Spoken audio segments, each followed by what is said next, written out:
Drug compounding is an important tool for individualized medicine. Compounding allows doctors and pharmacists to create medications that are the exact strength, dosage, and ingredient mix best suited to treat an individual patient. For example, medications can be crafted that are gluten-free if you're intolerant, to exclude chemical excipients if you are sensitive, to be taken as a drink if you have trouble swallowing, or in lower dosages if you have an easily upset stomach. Decades ago, almost all medications were compounded. However, after the emergence of mass drug manufacturing during the 1950s and 60s, patients have been more frequently subjected to a one-size-fits-all approach to medicine. But commercially available drugs do not always meet the needs of every unique individual, and doctors and patients are once again realizing the need for individualized medicine. This has led to a resurgence in the demand for compounded medications in recent years, allowing children, the elderly, people with dietary restrictions, and athletes to reap the benefits of individualized medicine. In addition to accommodating the needs of each individual patient, compounding also provides a natural alternative to many drugs. Take estriol and other bioidentical hormones as an example. Premarin, the most popular pharmaceutical estrogen replacement, is often marketed as natural, but it actually comes from horse estrogens and is not bioidentical.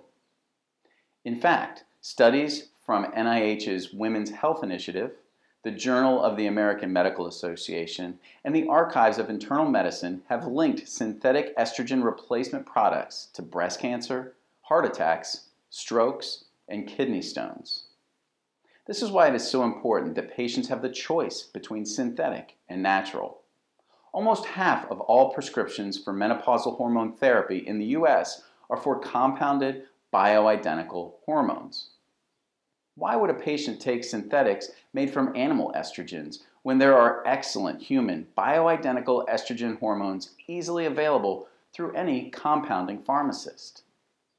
Compounding is regulated by the FDA and state pharmacy boards. But recently the FDA has taken aggressive action to reform the entire industry. Overall, compounded medications are safe and effective, but in 2012, one bad actor and a lapse in FDA and state oversight led to a tragic outbreak of bacterial meningitis.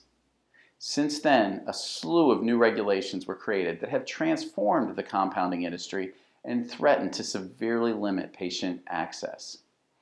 It is critical that consumers who care about individualized medicine take action, and you can do so easily here on SaveCompounding.org.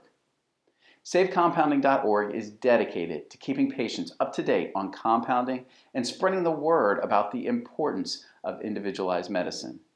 We hope you will join the fight to protect compounding. Thank you.